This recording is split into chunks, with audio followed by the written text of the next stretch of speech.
081601 to book your seat for the 8th of August. Her mask, her story, because behind every smile, every struggle, every success lies a story waiting to be told. And remember, she's all that.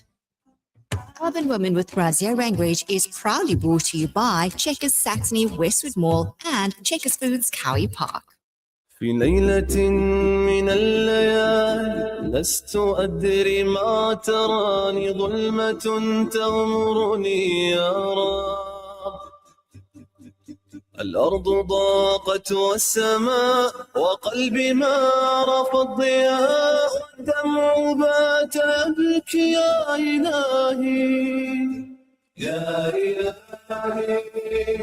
يا إلهي يا إلهي يا إلهي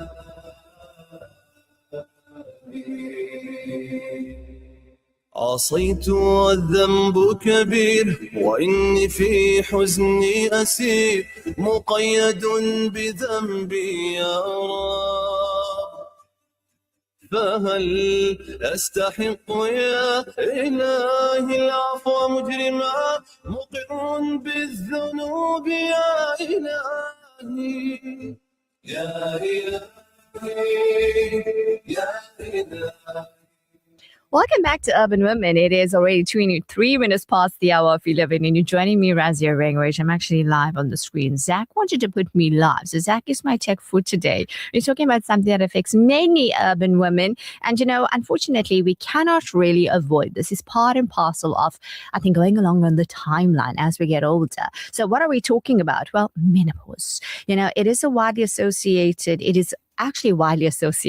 with symptoms like hot flushes, night sweats, mood changes. But for many women, there's another concern that can just feel as distressing, and that is noticing hair thinning and hair loss. And recent research suggests that more than half of postmenopausal women experience some degree of female pattern hair loss.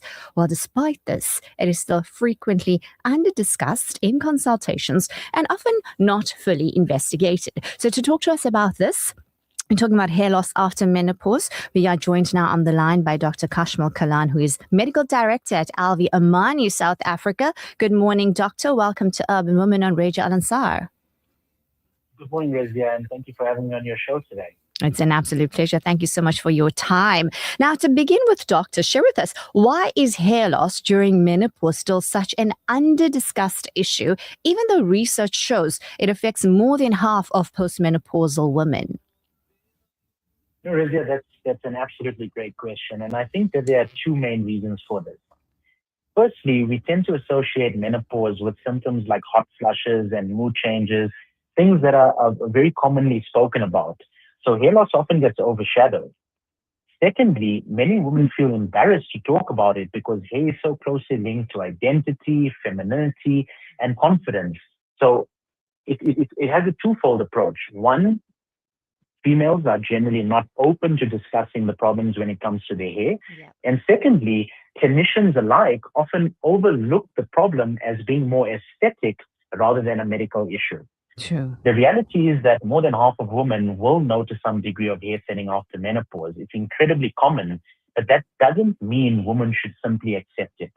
Right. I always say hair loss can have a profound emotional impact, and it's something we as healthcare professionals should be discussing much more deeply and openly. And I almost want to say that when women are generally going to their gynecologists or their endocrinologists or even their general practitioners for menopausal conditions, hair loss should be an openly discussed symptom, and these patients should be directed to the right specialist so that we can holistically treat the patient rather than just focusing on one or two of the symptoms. So important. I mean, women do think it's just aesthetics, and we can overlook it, and we can be a little bit shy to talk about these kind of things because we need to come up as if we are so perfect. Isn't that right, doctor? No. And when that's exactly the point. That's it. And everyone wants to be brave, but yeah, suffer in silence, which is something that shouldn't happen anymore. That's true. Just put on the filters and let's act like we're all good. Behind the scenes, we know what we're dealing with. But it's so important that we actually, address the root causes of things. And I think, Doc, many women actually assume that hair loss is just a normal part of aging. And at what point would you say does it move from normal change to a medical condition that actually needs investigation? So let's say it's true. Some reduction in hair density is a normal part of the aging process, but persistent or more noticeable thinning definitely deserves attention. So if you're seeing more hair in the shower, your ponytail feels significantly thinner, your parting in the center or the side is starting to widen, or your scalp is becoming more visible over, several months or years, it's worth having it assessed. I always tell patients hair follicles are living structures, and the earlier we identify what's driving the problem, the better the chances of slowing or even reversing some of the loss can be. So I think this takes us back to the first point again.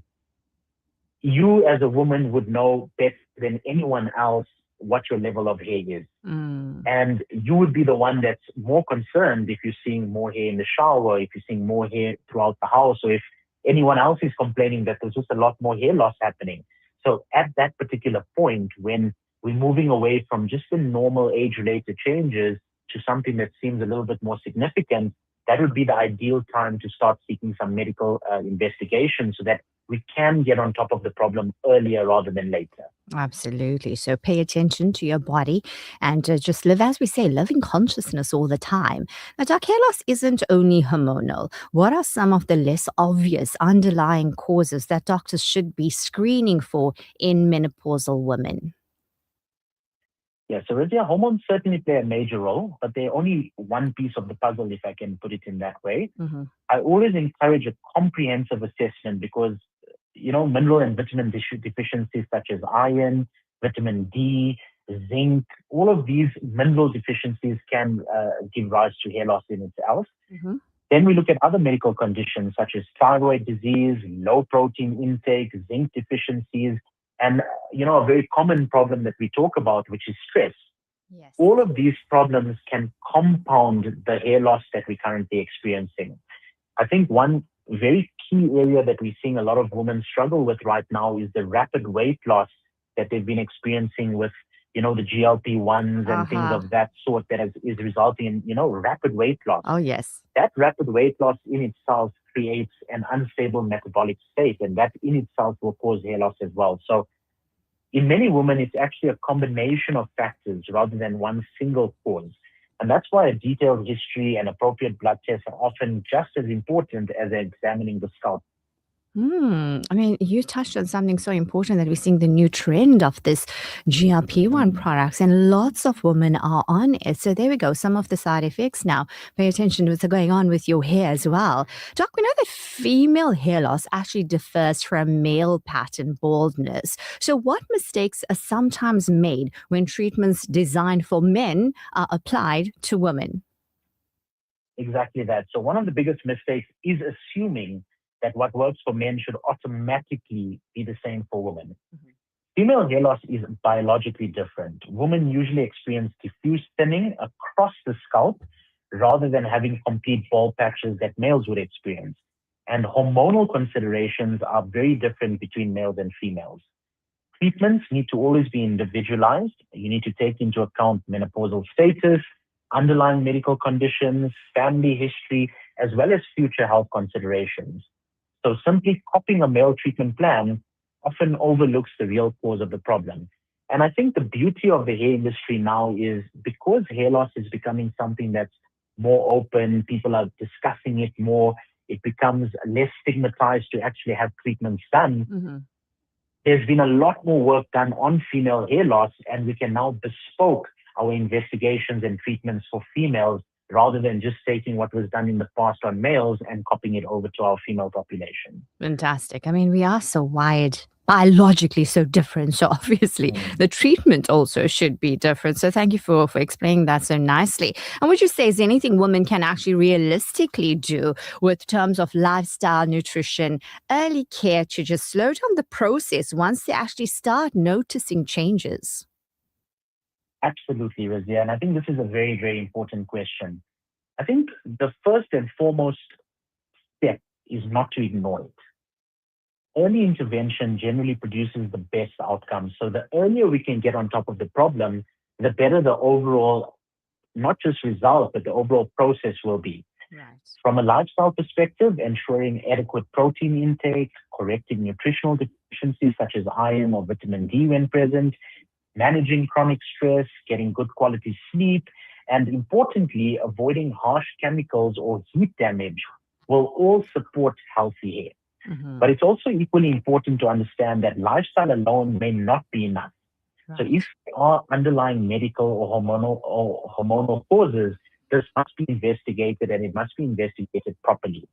That's why I always say seeking professional advice early can make a significant difference before the hair follicles become permanently damaged or permanently weakened, whereby a hair transplant, for example, may be the only outcome or potential outcome for a result. So I think as a key take home from that entire synopsis would be early intervention wins the day. Please do not ignore it. If you are finding that your hair caliber, density, health is changing, seek appropriate medical care and professional advice so that we can win the battle together early rather than later. Early intervention wins the day. I love that, and you also started off by saying, don't ignore it. So it's almost like ignorance, as I always say, ignorance isn't bliss. It doesn't help us in any way. And of course, if you know where the deficiency is coming, what you can do in order to help yourself, then why not get the relevant treatment sooner rather than later? Dr. Kashmal, it's been absolutely wonderful having you on Urban Woman this morning. We thank you for your time and we wish you a lovely day further. I mean, we do know that it's the 30th of June. People are a bit cautious today. How are you feeling? Are you busy at your practice today? What's your plans for today? How are you going to take this day, if I may just ask? Yeah, so it's quite a funny process because driving to work this morning actually felt like a ghost city because I think everyone is staying away in anticipation of what potentially could happen. Uh-huh. From a practice point of view, we're in the medical industry and we always say that our service is always to our patients. So we've taken the necessary precautions to ensure that the staff and patients are safe. Fantastic. But on our end, I wouldn't say business is as usual because we are taking the precautions as we need to, but we are servicing our patients as we should. Mm-hmm. And, to all the listeners and everyone out there, I just wish that everyone has a safe day. There isn't too much drama around anyone's lives. And more importantly, if the authorities need to step in, they do so and they do so correctly. So from my side, it's business as normal, but I'm hoping that everyone else is equally safe as well. Yeah, beautiful. I think everybody's just taking that precautionary route, just being aware of what's going on. So far, everything seems to be quiet, and we hope that will just be the order of the day going forward. Thank you so much for your time and for those words as well, Doctor. Until we connect again, we wish you a lovely day further. Bye for now. Thank you so much and take care. Bye. That was Dr. Kashmal Kalan, Medical Director at Alvia Mani, South Africa. We were actually talking about hair loss after menopause. It's already 11:34. Let's go for a break. It's Urban Woman with me, Razia Rangwich. I'll be back shortly. Stay tuned. Urban Woman with Razia Rangwich is proudly brought to you by Checkers Saxony, Westwood Mall and Checkers Foods, Cowie Park. At our bakery